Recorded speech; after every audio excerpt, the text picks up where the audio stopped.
जैसा तुम सुनोगे वैसा सोचोगे, जैसा सोचोगे वैसा निश्चय करोगे, जैसा निश्चय करोगे वैसा कर्म करोगे, और जैसा कर्म करोगे वैसा ही फल पाओगे।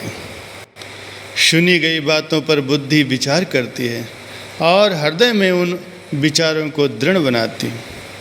दृढ़ संकल्प को पूरा करने के लिए मनुष्य उसी अनुरूप कर्म करता है और कर्मों का विधान मनुष्य स्वयं बनता है, क्योंकि जैसा वो कर्म करेगा वैसा ही उसे फल प्राप्त होगा।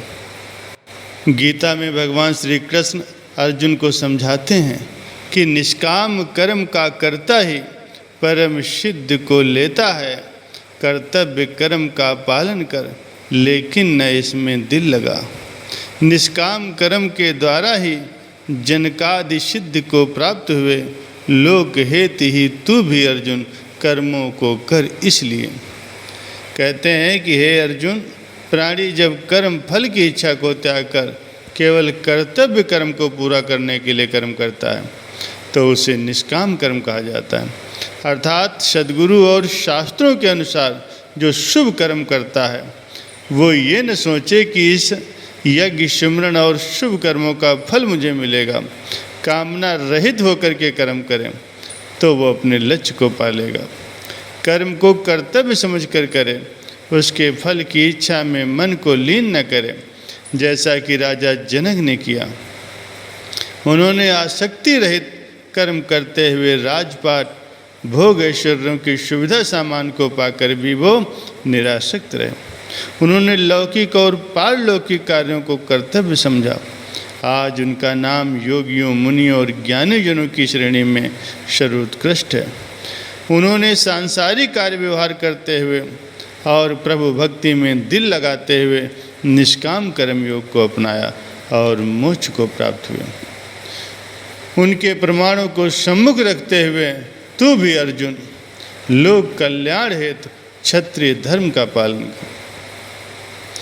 अर्जुन की मोहित बुद्धि इस ज्ञान को ग्रहण करने में असमर्थ थी।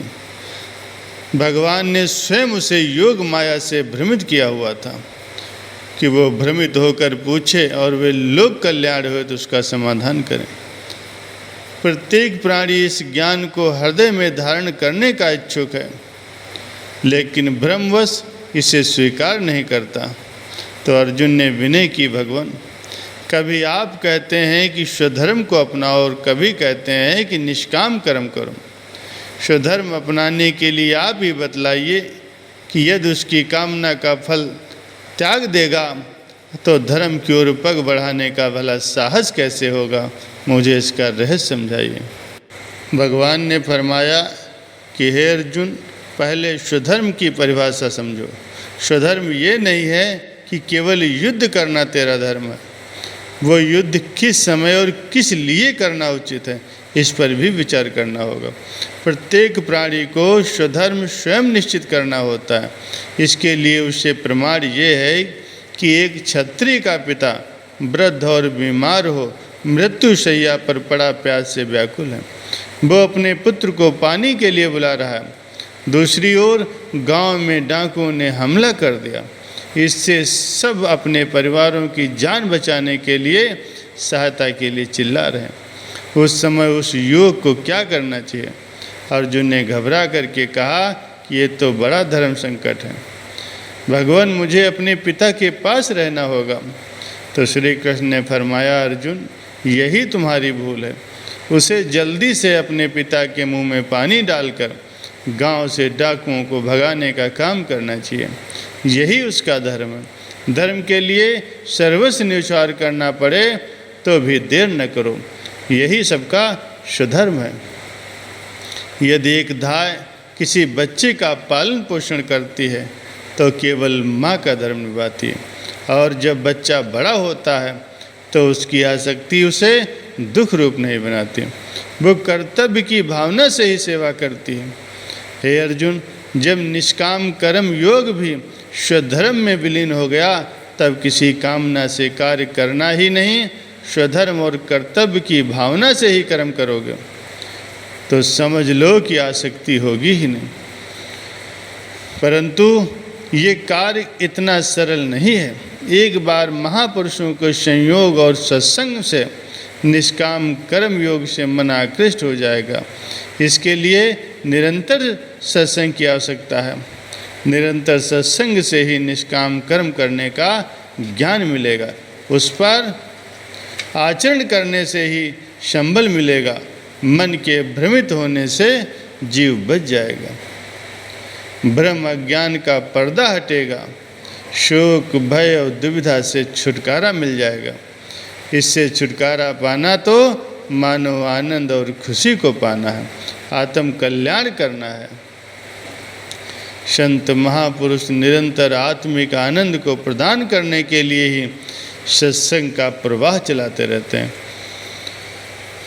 वे कर्तव्य कर्मों का पूर्ण निष्ठा से पालन करने की शिक्षा देते हैं। यदि जीव कर्तव्य कर्मों का पालन पूर्ण निष्ठा से ईश्वर प्राण होकर के करेगा, यानी निष्काम भावना से करेगा, उसे फल की इच्छा नहीं होगी और प्रकृति के नियमानुसार उसे फल अवश्य मिलेगा। निष्काम भाव से वो कर्म फल में आनंद और तृप्ति की अनुभूति होगी। यही उपदेश समय के महापुरुष संपर्क में आए हुए भाग्यशाली जीवों को दे रहे हैं कि श्री आरती पूजा, सत्संग, निष्काम सेवा, सुमिरन ध्यान में अपने चित्त को लगाओ और मानव जन्म सफल करके अमर आनंद को प्राप्त करो। यही तुम्हारे जीवन का उद्देश्य है। प्यारे सज्जनों, आप सभी महापुरुषों के सत्संग में आए हैं तो आपको ये पता चल गया है कि इस मानुष जन्म की कद्र क्या होनी चाहिए। हर एक इंसान इसकी कद्र और कीमत को नहीं जान सकता। वो तो यही समझता है कि ये दुनिया के काम करने के लिए, खाने पीने के लिए ही, ये धन कमाने के लिए ही ये शरीर मिला हुआ। जब तक जीव को महापुरुषों की संगत नहीं मिलती और जब तक उन्हें ये विचार नहीं मिलता, तब तक उनको ये समझ नहीं आती कि ये मानुष जन्म किस काम के लिए मिला है। आप सभी गुरुमुख महापुरुषों के सत्संग में आए हैं। आप अपने काम को समझ गए हैं, अपने फर्ज को समझ गए हैं। गुरुमुख भले ही दुनिया के काम करें, मगर जिस काम के लिए वे दुनिया में आए हैं और महापुरुषों ने जिस राज को समझा दिया है, उस बात को समझते हुए इन पांचों नियमों की पालना करते रहें। इनकी पालना करते हुए लोक और परलोक सुखी बनाना है और यही मानव जन्म का लक्ष्य है। इसी से महापुरुषों की प्रसन्नता को प्राप्त किया जा सकता है।